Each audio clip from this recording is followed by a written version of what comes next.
নমস্কার বন্ধুরা, বিথিকাস কুকিং প্যাশনে আপনাদের সবাইকে স্বাগত।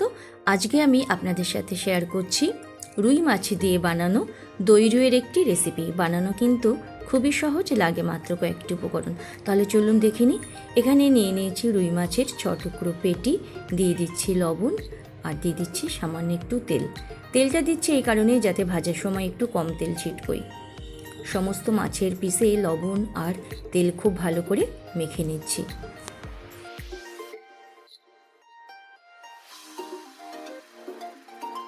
এবারে একটা মশলা বানিয়ে নেব।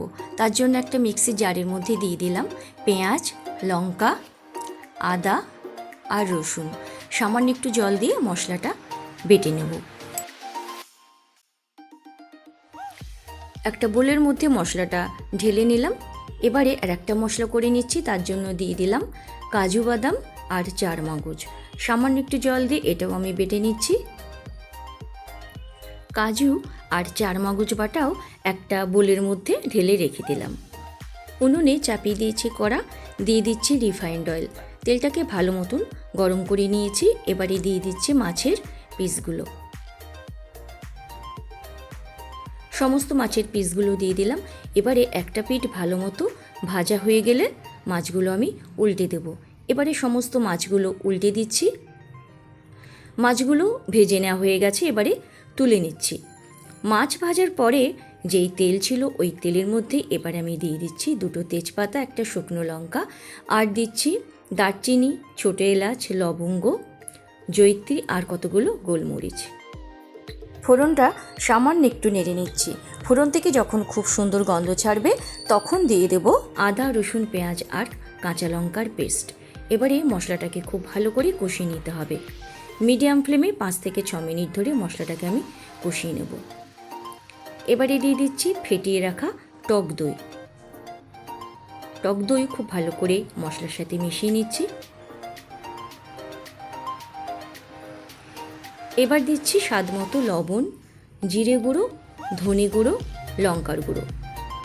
আবারও সব কিছু খুব ভালো করে নেড়ে চেড়ে মিশিয়ে নিচ্ছি। দিয়ে দিচ্ছি কাজু আর চারমগজ বাটা।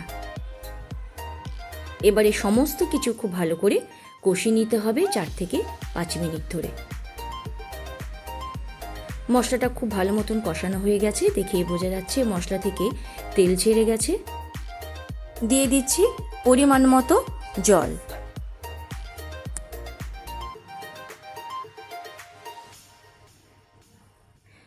এবারে ভেজে রাখা মাছগুলো দিয়ে দিলাম।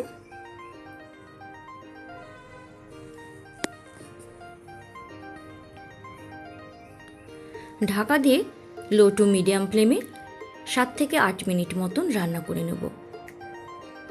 ঢাকাটা তুলে দিলাম। রান্নাটা কিন্তু আমার প্রায় হয়ে গেছে। এবারে নামানোর আগে দিয়ে দিচ্ছি সামান্য একটু পরিমাণে চিনি আর দিচ্ছি শাহি গরম মশলার গুঁড়ো। চিনিটা এই কারণেই দিলাম যেহেতু টক দই দেওয়া আছে, তার জন্য একটু চিনি দিয়ে দিলে স্বাদটা খুব ভালো ব্যালেন্স হবে। এবারে আমি উনুনটাকে একদম অফ করে উনুনের ওপরে স্ট্যান্ডিং টাইমে রেখে দেবো, তারপরে পরিবেশন করে দেবো। তৈরি হয়ে গেছে রুই মাছ দিয়ে দই রুই। যদি ভালো লাগে রেসিপিটা আপনারাও বানিয়ে নিতে পারেন। এই রেসিপি ভালো লাগবে ভাত দিয়ে খেতে, আর তাছাড়া পোলাও, ফ্রাইড রাইসের সাথেও দুর্দান্ত লাগবে। আর রেসিপি ভালো লাগলে চ্যানেলটাকে সাবস্ক্রাইব করে নেওয়ার জন্য অনুরোধ রইল। আমি আবার আসবো আমার চ্যানেলে নতুন কোনো রান্না নিয়ে। ততক্ষণে সবাই খুব ভালো থাকবেন, সুস্থ থাকবেন।